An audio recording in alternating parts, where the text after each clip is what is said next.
Victory over Superman was only the beginning of Aquaman's rise to power. Uniting the world's oceans under the banner of Atlantis, Aquaman had a controlling interest in the planet's ecology and economy. His influence did not escape the attention of the world's multinational corporations, who looked to end his reign. Villains lured by the promise of big money to assassinate the King of Atlantis pursued him relentlessly. But Aquaman's popularity served him well. The world's citizens rose up in anger against those who would quell Aquaman's influence. The threat abated. A groundswell of support began for a united Earth under Aquaman's command.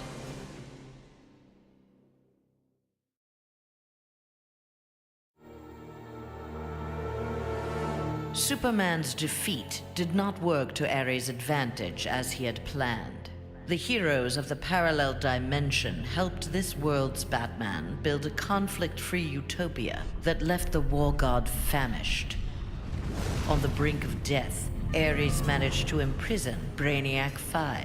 He forced Brainiac to create a time loop beginning with the other dimensional heroes' arrival and ending just before their victory. In this pocket of time, Ares flourished.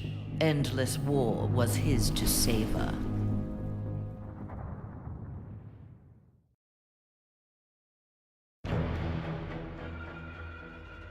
Superman had been a fool to believe Bane would willingly accept a subordinate role in the One Earth government. With the High Counselor out of the way, true leadership could begin. Bane found in Sinestro and Black Adam inspiring examples of ruthless, absolute authority. They reciprocated his regard for their talents. The three former villains regained control of the planet and formed a ruling triad that would be uninterrupted until the next phase of Bane's plan.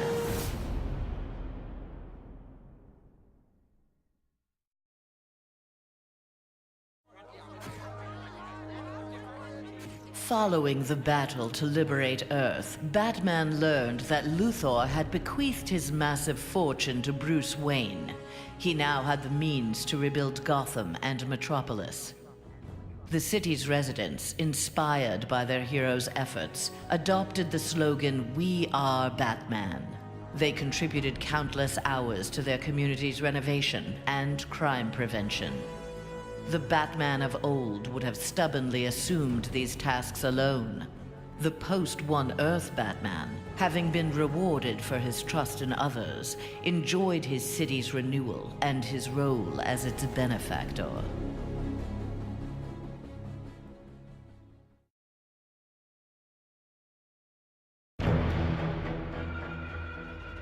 The defeat of Superman taught Black Adam one thing. Most of Earth's denizens were too weak to adopt Kahndaq's visionary form of government. He returned to his homeland with a new plan. Combining their energies, Black Adam and his Empress Isis created a mystical barrier around Kahndaq.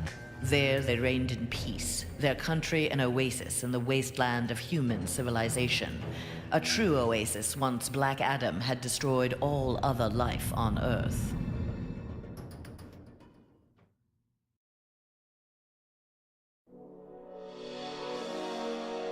At last, Superman had paid for what he had done to Catwoman. Feigning allegiance to his regime had cost Selina her beloved Batman and her best chance at happiness. Pride and anger kept her from attempting reconciliation with Bruce Wayne, but his inspiring reconstruction of Gotham and Metropolis fostered in her a desire to remain close to him. Until she was ready to approach him again, she did her part to keep Gotham's streets clear of crime.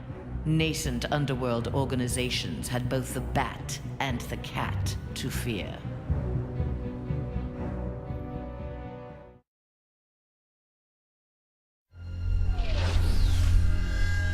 After Superman's defeat, Cyborg led the assault on the Fortress of Solitude to flush out remnants of the High Counselor's regime.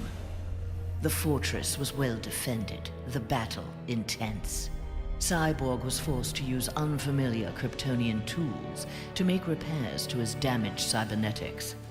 Enhanced with the alien technology, Cyborg found he could communicate with Superman's androids and order them to apprehend the opposition. With his army of super androids, Cyborg will bring justice to the world.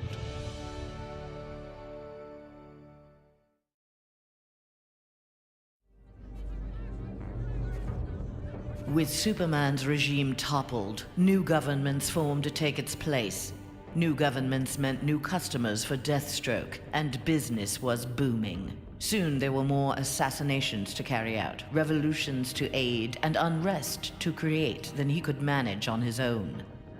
The One Earth regime's elite troopers, having committed atrocities in Superman's name, had gone into hiding from a populace bent on revenge. Impossible for most to find, but not for Deathstroke.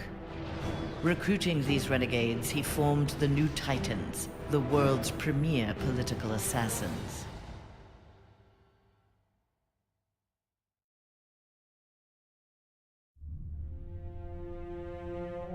Free of Superman's control, Doomsday eradicated the remaining metahumans. He then manipulated technology in the abandoned Fortress of Solitude to terraform the Earth. It soon resembled prehistoric Krypton. At last, it felt like home. After a few years of exterminating humanity at his leisure, however, Doomsday needed a challenge. Having assimilated Superman's ability to fly, he headed for a nearby space sector. He had heard rumors of an opponent worthy of his attention, a Caesarian mercenary with a taste for violence. Doomsday was eager to meet this Lobo in battle.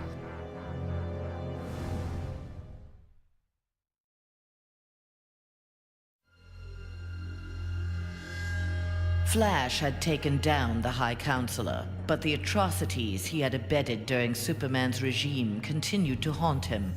His shame eventually drove him into exile. Whether wishing to make further amends or simply unable to stop himself, Flash continued to use his powers in the pursuit of justice. Rumors of a mysterious red streak of energy that would set upon and incapacitate criminals circulated throughout Central City. While only some deduced his true name, most felt gratitude and affection for the new hero they called the Ghost.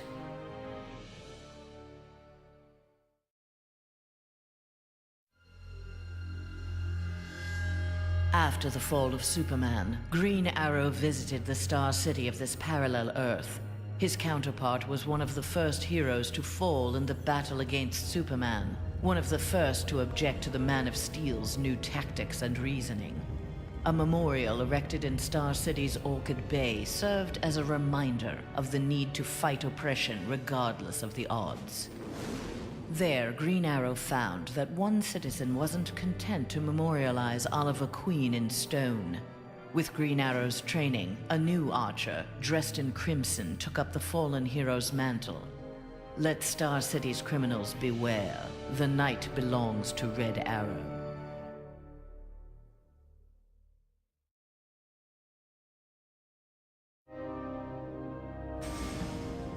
Mere days after returning to his Earth, Green Lantern, in an event mirroring his ascension to the core, witnessed the crash landing of an alien ship.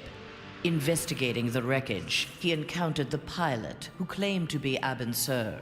But this Abin Sur wore no power ring and referred to him in halting breaths as the Almighty One. Green Lantern tried to convince the alien of their past, that Abin Sur had named Hal Jordan, his successor, as the Green Lantern of Sector 2814. But the alien died from his wounds before Lantern could learn more of him. Lantern left immediately for Oa. The Guardians were his only hope of solving this mystery.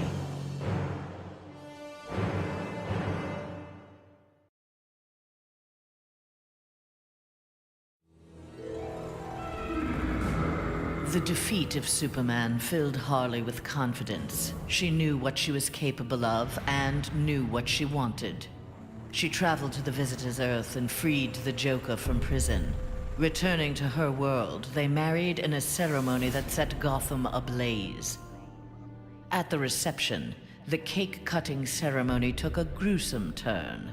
As her new husband playfully mashed her face into the cake, years of abuse took its toll. Something in Harley snapped. She used the ceremonial knife to slash Joker's throat. Still wearing her wedding gown, Harley now resides permanently in Arkham Asylum.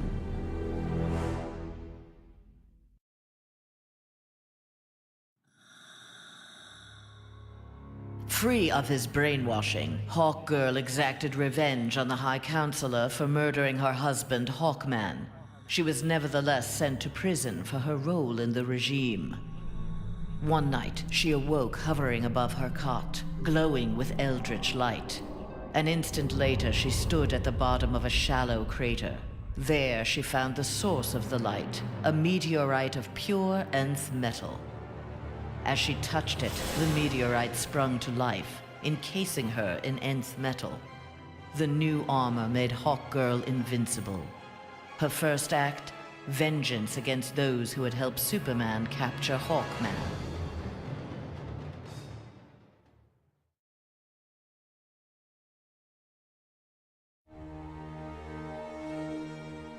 Though he had failed to elevate the Joker clan's status, Joker was convinced a similar organization could be successful in his dimension.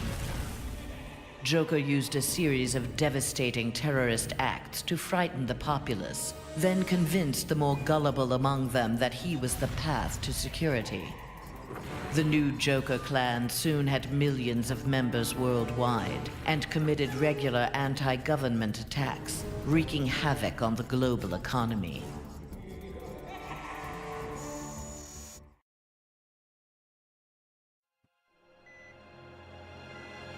Killer Frost reveled in her victory, but her overconfidence betrayed her.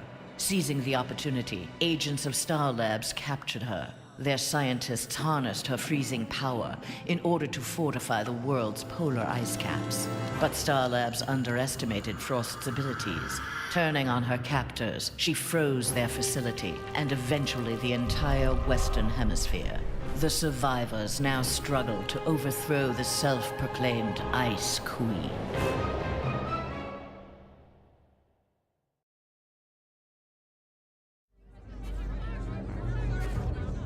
A win against this world's Superman was greatly satisfying, but its aftermath would be sweeter still. Luthor had traveled to this dimension to convince its residents that he was their Luthor, who had miraculously survived the High Counselor's globally televised attack on him. Beloved before, the triumphant Luthor was now worshipped.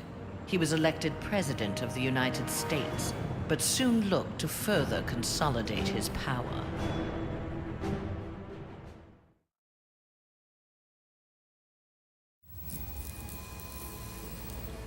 Nightwing had beaten his former boss, Superman, in single combat. Not even Batman had done that. His thirst for conflict grew. He began challenging anyone who crossed his path. Nightwing's belligerence eventually drew the attention of Sinestro. His corps was always in need of new recruits, and the young humans seemed able to inspire great fear. Sinestro had his suspicions confirmed when a yellow power ring found its way onto Nightwing's finger.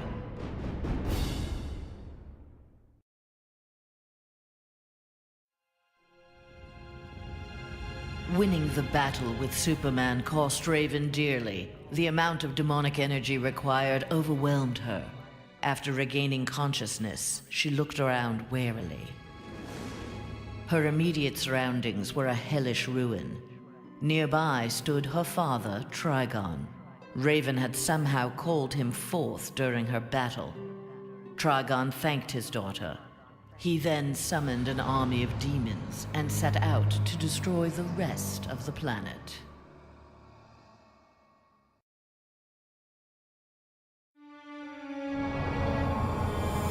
Following the events in the parallel dimension, Shazam's fellow heroes returned home. But an alien virus contracted during the transfer created in them acute mental instability. They turned on their fellow crime fighters in a deranged fury. Alone and desperate, Shazam shared the power of the Word with his adopted brothers and sisters. Their purity of heart gave them courage. The army of Shazam incapacitated the former heroes. Eventually, they took the place of the Justice League as primary defenders of Earth.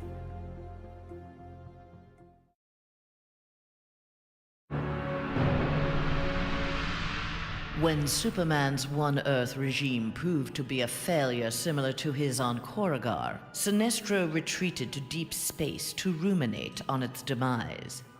Fear had long seemed the most powerful of the emotions with which to bring order to the universe, yet it had not been enough.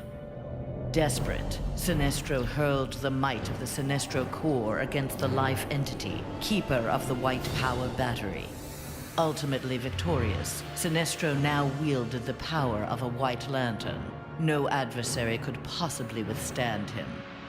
The light of the Green Lantern Corps would be the first he would extinguish.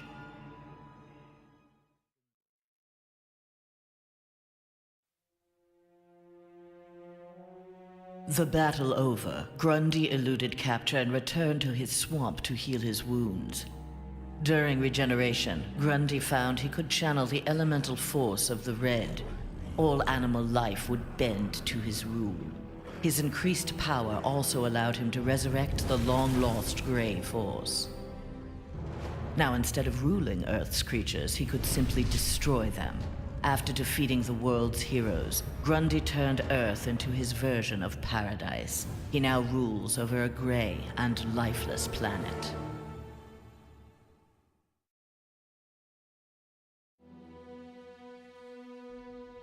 Though pleased with the outcome, Superman's battle with his duplicate left him troubled. If one Superman could go so far astray, why not another? Preventative measures were in order. After much discussion with his fellow Justice Leaguers, Superman ingested a remote-release kryptonite capsule. At any sign of instability, the kryptonite would permeate his body, killing him. The question of who could trigger the device was solved democratically. Each week, a different Leaguer would take possession of its remote control. Only Batman was denied a shift.